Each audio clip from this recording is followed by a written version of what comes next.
Eh bien le bonjour, ici Django, bienvenue dans cette nouvelle vidéo. On va parler aujourd'hui, comme vous le voyez ici, de Gollum. Alors c'est le jeu Seigneur des Anneaux, ici. Comment vous dire? Quand il a été annoncé, déjà, il est tombé un peu comme un cheveu sur la soupe. Il avait eu un bon petit trailer, une bonne petite annonce, mais bah, c'était tout, on n'avait pas grand chose dessus. Et là, il s'avère qu'il est sorti soit hier, soit avant-hier, je sais plus. Mais ça fait quasiment une semaine qu'on peut l'acheter dans les commerces. Enfin, ça fait une semaine qu'il est distribué et mis en rayon. Alors, déjà, en général, quand c'est comme ça annonce pas forcément du bon pour le jeu, parce que ça veut juste dire que le jeu est disponible en vente avant les tests des journalistes. Du coup, il y a de quoi avoir peur. Et je crois que les gens avaient raison d'avoir peur. Moi, personnellement, dessus, j'attendais pas grand chose, je m'en foutais un peu. J'étais juste curieux de voir ce qu'ils allaient proposer, justement. Pour donner un peu de contexte, à la base, c'était un studio allemand. Je me base sur ce qu'a dit Monsieur Toc dans sa vidéo.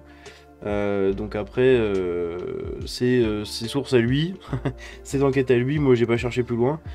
Mais apparemment c'est un studio allemand, enfin c'est un studio allemand du coup qui a commencé à le développer en tant que jeu indé, et avec la licence et tout. Sauf qu'en fait entre temps les Français de chez Nekon l'ont racheté. Et là, ils ont imposé du coup ce qu'un éditeur impose, c'est-à-dire une deadline, un budget, etc. Et en fait, bah, ils ont dû le sortir là, maintenant, alors que je pense que lui, dans sa vidéo, il dit qu'il aurait fallu 6 mois de plus. Moi, sans déconner, quand je vois le truc, je pense que déjà 3 mois, ça aurait déjà été grand minimum. Et en fait, bah, il est pas terrible, quoi. Il est pas terrible, mais après, il faut pas oublier que c'est un jeu indé, à la base. À la base, c'est vraiment développé comme un jeu indé. Et le fait d'avoir été racheté du coup par Nekon, ils ont été obligés donc enfin, d'avoir une deadline et tout, ça voilà, tout le monde le sait. Mais ils ont été aussi obligés du coup de rallonger la durée de vie du jeu. Donc de rajouter des niveaux, de rajouter des trucs. Alors qu'à la base, c'était pas pensé pour ça. Et en fait, la plupart des tests sont assez raccords sur le fait que justement, il y a beaucoup de niveaux. Enfin, en fait, il est inégal le jeu. Il y a des niveaux qui sont géniaux, et puis le niveau d'après, il pue la merde et vous vous faites chier pendant une heure. Et puis hop, vous revenez dans un autre niveau qui est nickel. Et c'est ça pendant tout le jeu en fait. Donc on va commencer sur le test, comment dire, sur l'article, pardon. Donc c'est les premiers tests de Lord of the Ring Gollum, c'est la catastrophe. Donc ça, je pense que ça va être le titre de la vidéo. On a l'habitude de penser que lorsqu'un jeu ne dispose pas de tests avant le jour de sa sortie, ce n'est pas forcément un signe de confiance envers le produit, voilà, comme je vous disais. Et cela se confirme de nouveau aujourd'hui avec les premiers tests du Seigneur des Anneaux Gollum, pour lesquels son avis catastrophique, pour lesquels les avis sont catastrophiques, pardon, j'arrive pas à lire. Comme d'habitude, on fait le tour de ce qui se dit à son sujet. On va juste passer vite fait par Metacritic. Et vous voyez ici, parce que dans l'article c'est marqué 38 de notes, mais ça a été écrit un peu avant que je fasse la vidéo. Et du coup, là, vous voyez, il est remonté à 40. Mais quand vous regardez dans les notes qui sont ici, vous en avez aucune de positif. C'est un truc de ouf, il n'y a même pas une note verte, quoi. Il n'y a que des notes rouges. C'est impressionnant. C'est impressionnant, il n'y a que des notes rouges.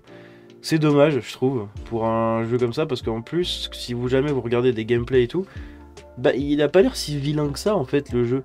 C'est juste que je pense que les gens en attendaient beaucoup parce que c'est marqué Lord of the Ring dessus.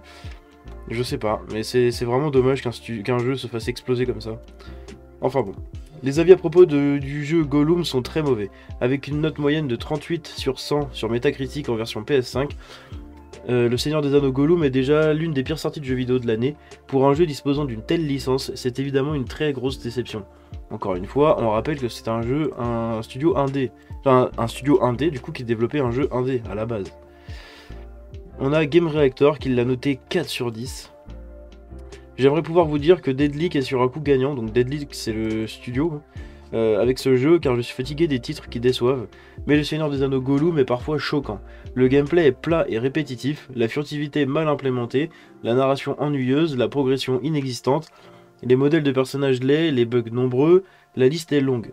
C'est un jeu qui semble appartenir aux années 2000 avec sa conception super linéaire et ses mécanismes de jeu limités qui fonctionnent en pratique. Quelqu'un devrait le jeter dans les flammes du mont du Mordor d'où il vient. Ouais, c'est un peu violent quand même comme critique. Parce que je vous jure vraiment, allez voir des gameplays si jamais vous êtes un peu curieux sur ce jeu-là. Allez voir des gameplays, vous verrez, ça a pas l'air si vilain que ça en fait.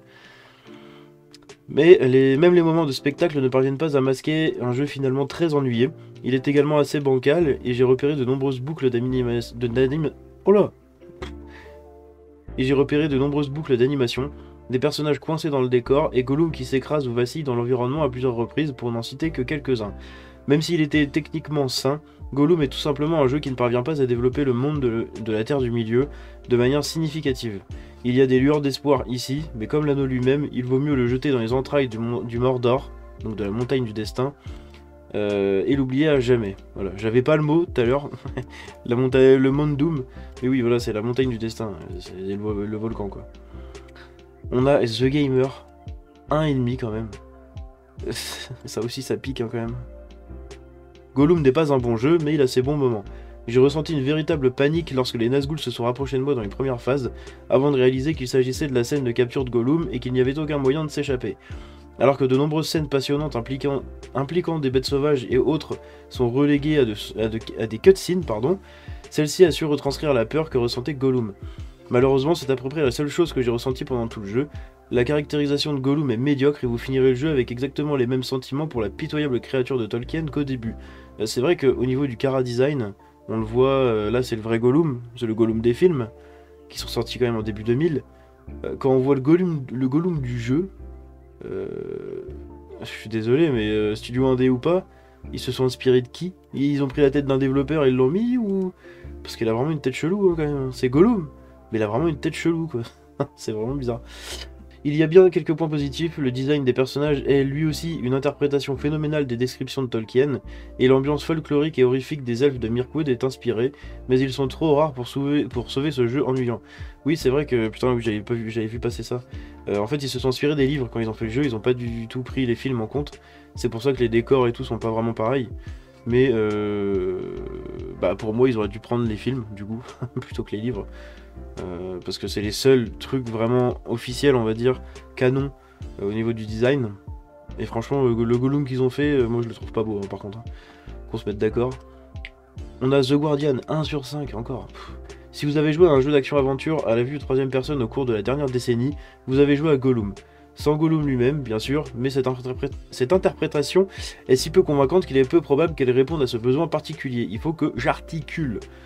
Je salue le travail d'animation, Sméagol lui-même est assez fluide et agile que l'on peut s'y attendre, mais si vous avez envie d'un peu de Seigneur des Anneaux dans votre régime de jeu, achetez plutôt Shadow of War, ouais, l'ombre du Mordor, enfin l'ombre de la guerre, ça c'était vraiment des très bons jeux, pour 5€ lors des prochaines soldes, et dépensez les économies réalisées pour un deuxième petit déjeuner, parce qu'il y a le 2 du coup, hein, il y en a 2 épisodes, et ils sont excellents, c'est vraiment des jeux pépites pour les gros fans du Seigneur des Anneaux. Tom's Guide 1,5, enfin 1 sur 5 du coup, c'est horrible putain. Le Seigneur des Anneaux Gollum est un retour en arrière malvenu à l'époque des jeux à licence vraiment horrible. Il ressemble et se joue comme un jeu lié à un film, sorti à la hâte pour respecter un délai serré. C'est d'autant plus déconcertant qu'il s'agit de l'un des premiers jeux next-gen annoncés en 2019 et qu'il semble avoir bénéficié d'une longue période de production. Mais même ainsi, c'est un jeu qui, conceptuellement, visuellement et techniquement, réclame un temps de développement supplémentaire. Les correctifs et les mises à jour peuvent éliminer les bugs, mais avec un gameplay aussi terne et absent, je ne vois pas comment Gollum pourrait en être sauvé. Putain, ça fait mal, hein, des critiques comme ça, franchement, je me mets à la place des développeurs. Ça, je pense ils doivent pas être bien, les pauvres. Après, par rapport au temps de développement, du coup, qui est assez long, bah, c'est encore une fois, c'est un studio indé à la base. Un studio indé qui a développé un jeu indé, en fait. Je félicite l'équipe de Deadly Entertainment d'avoir tenté quelque chose de légèrement différent avec la franchise. Pourtant, Le Seigneur des Anneaux, Gollum est une expérience sans joie qui combine une furtivité restrictive, une histoire sans importance, des graphismes laids et une pléthore de problèmes techniques. Tout comme l'anneau unique qui a corrompu Sméagol, Le Seigneur des Anneaux Gollum mérite d'être jeté dans les flammes de la montagne du destin. Voilà le genre de critique que vous pouvez retrouver partout. Si vous allez du coup sur la page Métacritique, toutes les critiques c'est ça. C'est vraiment dommage, je sais pas ce qui s'est passé hein, pour que ce soit aussi nul, quand même. Même s'il a des bons côtés et tout, mais pour que ce soit... Enfin, je sais pas du tout ce qui s'est passé en fait, je sais pas ce qu'ils ont fait avec la licence. Ok, c'est un jeu indé, comme je l'ai dit 15 fois, mais bah, à un moment ils ont quand même une Nekon, donc Nekon ils ont fait quoi? Ils ont juste racheté le studio ou le projet, je sais plus, ils ont acheté un des deux. Non, je crois que c'est le studio qu'ils ont racheté. Ils ont juste racheté le studio et puis démerdez-vous, comme Xbox l'a fait un peu avec Arcane quand ils étaient déjà sur Redfall. Et je sais pas, c'est vraiment bizarre. Je sais pas combien ils sont aussi à bosser là-dedans. C'est toujours pareil, hein. Si les mecs sont deux dans leur garage, évidemment c'est pas pareil que 30 mecs dans un local quoi, dans un bureau. Mais bon, c'est vraiment dommage, mais je voulais revenir un peu là-dessus, parce que du coup c'est un jeu qui m'intéressait un peu, au final je vais pas le faire clairement, je vais pas perdre de l'argent ni du temps. Dommage pour lui, dommage pour moi, mais bon c'est comme ça, il y a beaucoup d'autres jeux à faire et que j'ai déjà en stock à côté. Voilà, c'est tout ce que j'avais pour aujourd'hui sur ce petit Gollum. J'espère que le studio va s'en remettre en fait et que les développeurs vont pas trop prendre des critiques au premier degré. Ils ont quand même fait un bon taf, hein. Le jeu est quand même assez joli je trouve. Dans sa direction artistique par contre c'est vraiment... personne ne le mentionne la direction artistique, mais quand vous voyez les gameplays elle est pépite. Elle respecte vraiment le lore, l'ambiance générale. Les designs sont un peu différents des films, mais ils se basent sur les livres, du coup, comme je l'ai dit, mais par contre, l'ambiance est là, quoi. Quand vous y jouez, tout le monde le dit, vous êtes vraiment dans le Seigneur des Anneaux, quoi. Vous avez vraiment l'ambiance Seigneur des Anneaux. Enfin bon, voilà, bon courage à eux. C'est tout ce que j'avais pour aujourd'hui, j'espère que la vidéo vous a plu. Si c'est le cas, vous pouvez la liker, la partager et vous abonner. Vous pouvez me suivre aussi sur Twitter, tous les liens sont dans la description. Je vous dis à la prochaine, c'était Django. Ciao.